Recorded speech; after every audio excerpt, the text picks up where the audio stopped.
Put it back. You are all expurgated. In the 60s, East Side High School stands as one of the most respected schools in Paterson, New Jersey. Joe works as a teacher there, and his students admire him because he teaches valuable lessons with both kindness and exciting competitions. One morning, his class is interrupted by fellow teacher Frank, who informs him that the union executive board is meeting without them. Angry, Joe storms into the meeting and shouts at everyone for refusing to back up his reform plans and for always surrendering the moment the local government tells them to keep quiet. What the hell are you people doing? We're having a meeting here. We have to stick together. What we have to do is pay our bills. Bend over kissing posterior down at the school board. Anything but impotent if we're going to sell out every time they threaten us. The hell do you think you're talking to? You want to step outside? Come on. Fed up with Joe's attitude, the board decides to transfer him to another school. 2 decades later, East Side High has fallen apart so badly that it's labeled a cauldron of violence. The once proud building has lost its glow, and the students no longer understand discipline. Bullying and fights fill the halls, they ignore teachers and even assault them when corrected, and drugs and weapons are traded as if they were candy. Most students fail the basic skills test, which spells disaster for Mayor Botman, who fears losing the school to state control, a move that could ruin his election. Frank, now the superintendent, and Mr. Rosenberg, the school board's lawyer, come to the only possible decision: they must bring Joe back. Botman dislikes the idea but accepts because he has no alternative. Frank and Rosenberg visit Joe, offering him the principal's position at East Side. Joe initially refuses, saying he knows the mayor only cares about saving his political career and not the children. However, Frank convinces him by reminding Joe that all his crazy Joe antics have achieved little so far, and he shouldn't let that define his legacy. The next day, Joe returns to East Side as the new principal. He gathers the teachers and immediately establishes strict control, making it clear that only he speaks during his meetings. Mr. Zarella, for example. You may sit down, Mr. O'Malley. I want the names. Drug dealer. After requesting a list of all students involved in criminal activity, he instructs the custodian to scrub the walls and forces detention students to help. Mr. Darnell, the English teacher, is reassigned as the football coach's assistant. Security guards will patrol the corridors to curb violence, and every teacher must focus on preparing students for the next standardized exam. The school needs a 75% pass rate, but last time they barely reached 40. Joe then calls for a school assembly, where all the delinquents on the list are placed on stage. Hey, check it out. Look at you.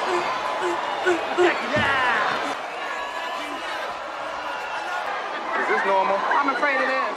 On his way, Joe encounters Kanisha, who is glad to see him since he had once been her elementary school principal. Joe steps onto the stage and demands silence. All right, people, settle down now. Quiet. Quiet. But nobody listens, and the rowdy students burst into laughter when he tells them to sing the school anthem. Realizing they're beyond redemption, Joe decides to expel all of them, assuring the rest of the students that they'll no longer be disturbed. Security escorts the troublemakers off stage, which immediately settles the crowd, especially after Joe warns that they could be next if they don't take their studies seriously. In 2 weeks, we have a practice exam. Not have these basic skills, you will find yourselves locked out. Later that afternoon, Joe meets with the parents. Leona, the mother of one of the expelled students, is furious, and many parents rally behind her. But Joe refuses to back down. He delivers a speech about how a few rotten apples can spoil the whole barrel. He explains that he expelled 300 students in order to save 2,700, and that he made a promise to God to rescue this school. His words win over nearly all the parents, though Leona remains bitter. The minds of the young can rise. Do whatever you have to those bastards out. They can grow tall and blossom. The next morning, Joe arrives at school to find a boy waiting for him. Sams, one of the expelled, pleads that Joe made a mistake because he hadn't done anything wrong. Joe doesn't buy it and takes him up to the roof. What are you doing? The problem with teenagers is you think you're smarter than people who've already been down the road you're traveling. He calls Sam's a coward for not telling his parents about the expulsion and warns him that abusing drugs will only destroy his life.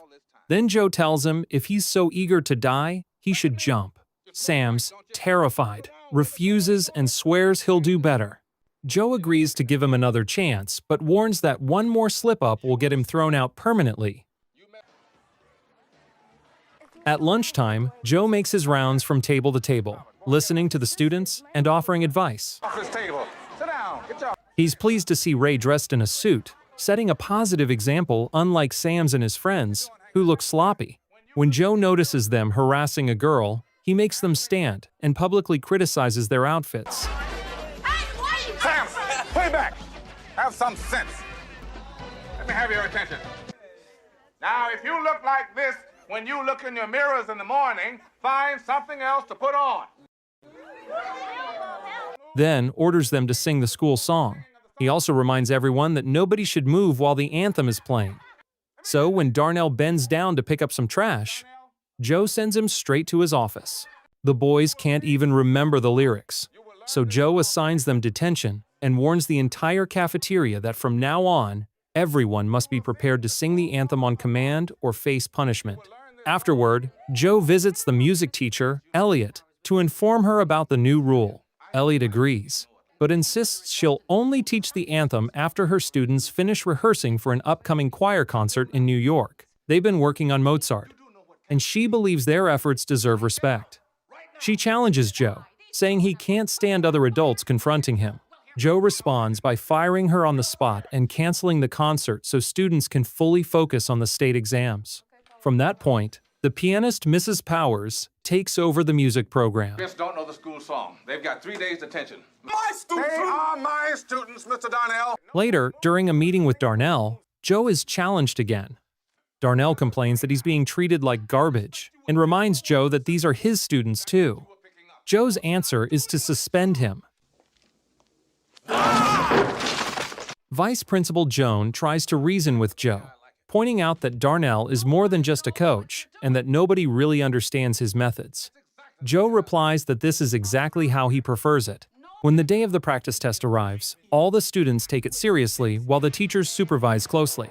Joe doesn't want to wait for the official results, so he sends Joan to the school board to collect the letter directly. One morning, a student presentation for the local press is cut short by a fight in the cafeteria.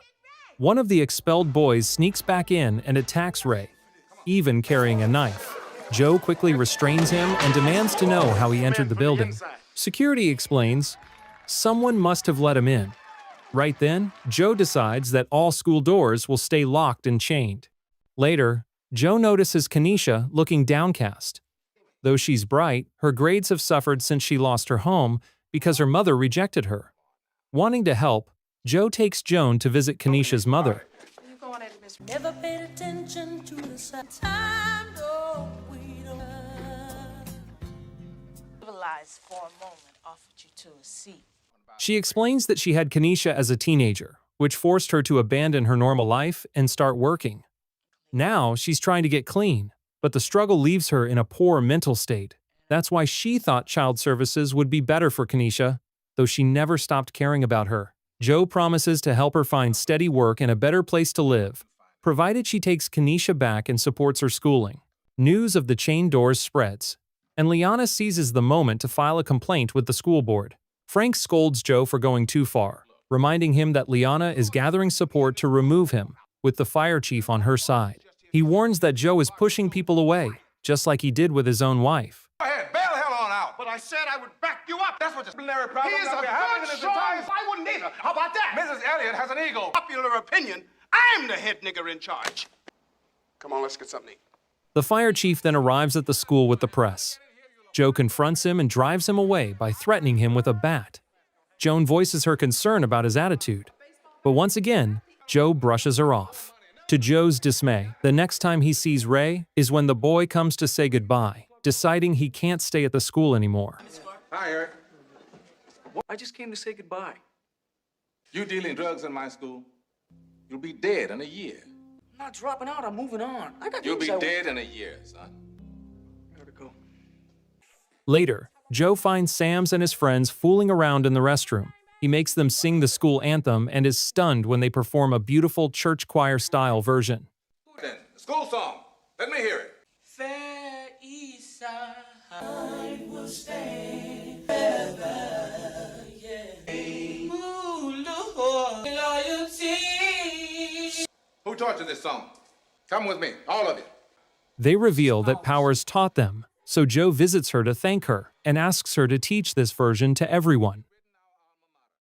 When the practice test results come back, Joe is frustrated they only scored 33%. Gathering the teachers in the gym, he blames their lack of effort and insists they must do more. This is a prime example of the kind of inefficiency. Lord knows you teachers aren't doing the job. Our pay. What is the problem as you see it, Mrs. Santos? He announces a new tutoring program and Saturday remedial reading sessions. Some teachers protest, saying students won't show up on weekends. Joe insists they'll visit each home and speak with parents directly, even inviting those who can't read to join in. In the following weeks, both staff and students push hard to prepare. Joe gets deeply involved with his students. Move expeditiously.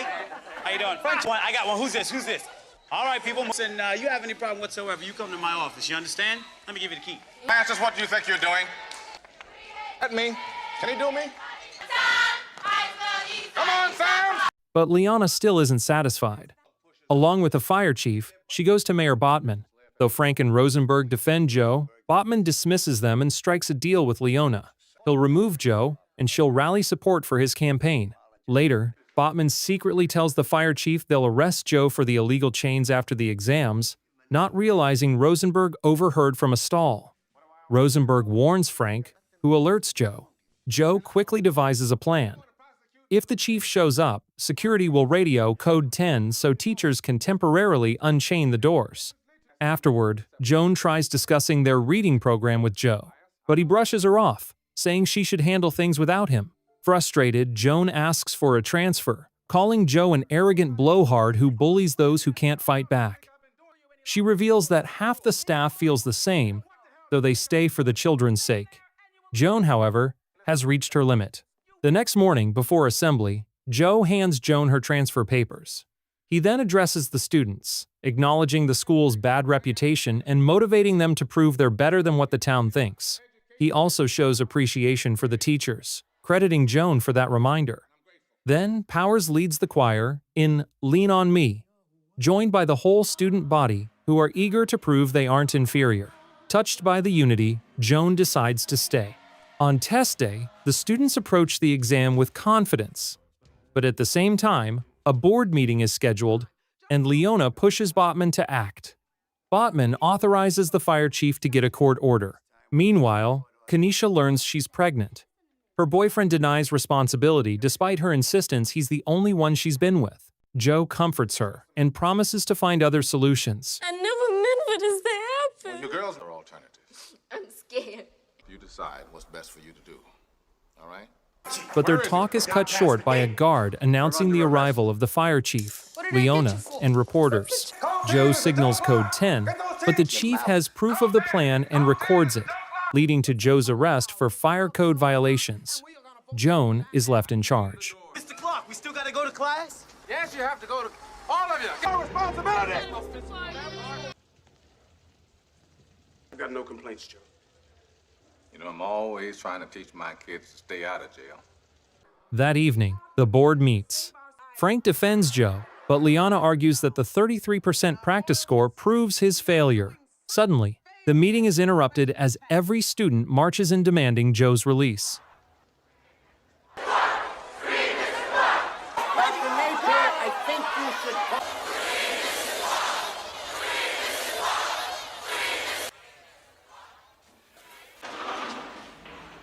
Botman realizes firing him would look terrible, so he asks Joe to disperse the students.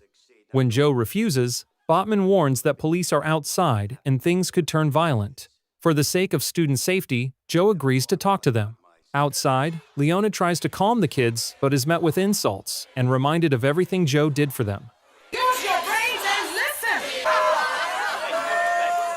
Loudmouth wench. Why do you think they call him Crazy Joe? Cause y'all don't understand him. Mr. Clark is like a father. He don't want a good principal. We want Mr. Clark. Joe is moved when they call him a father figure, though he remains worried about the police.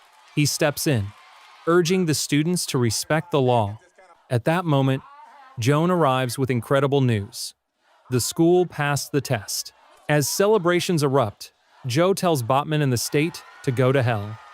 He keeps his job, and the students close the night, singing the school anthem. When graduation arrives, Joe personally hands out diplomas, offering heartfelt words to each senior.